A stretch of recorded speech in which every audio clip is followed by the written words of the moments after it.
What's up, madlang people? Kumusta lahat? Guys, tandaan natin guys, bilang OFW, marami tayong responsibility at marami kang mga kamag-anak nagsusurputan. Okay? So, tandaan natin, kahit anong mangyari guys, unahin mo yung sarili mo at pamilya mo. So, the rest to be follow. Kung kailangan mo ng konting tulong, so walang problema yan. So, tutulungan mo sila. So, but the important is priority first, your sarili, yung pamilya mo.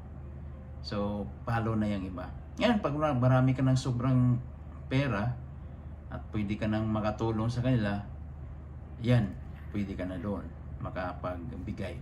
Pero, gipit ka rin kasi experience ko na ito eh.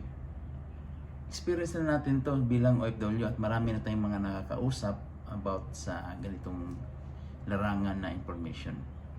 Sabihin sa akin, naku, ang hirap talaga. Maraming humihingi, maraming kamag-anak. Bakit? Anong problema? Eh, pumupunta sa bahay. O, meron pa nga akong nakausap, ibang lahi na taga Nepal. Noon pa, 7 years na siguro ngayon yung nagkasama kami. Sabi sa akin, yung bahay nila nasa bundok. Ngayon, nung naka-abroad na siya, siyempre nasa maginhawa na yung buhay niya. Nasa abroad, di ba?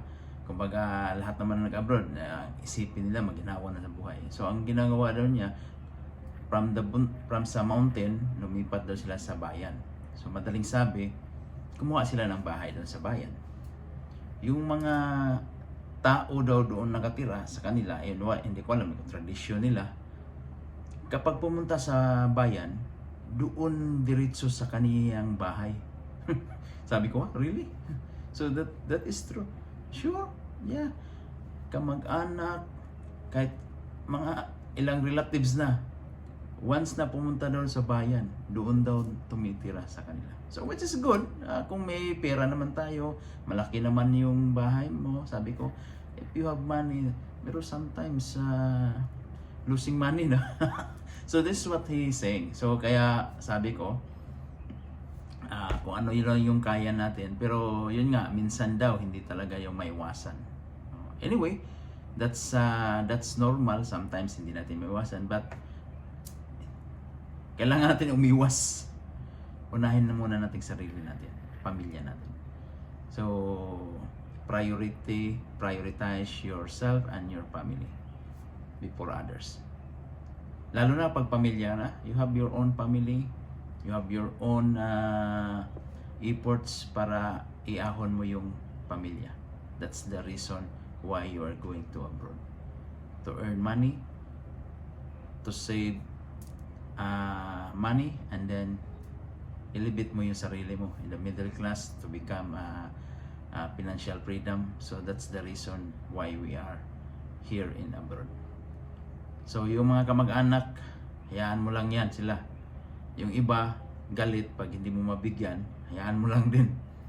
Yung mga kapitbahay mo galit kasi hindi ka namimigay, mayaman ka na daw, ganon, at hindi ka na namamansin. Ganon ang style sa atin eh.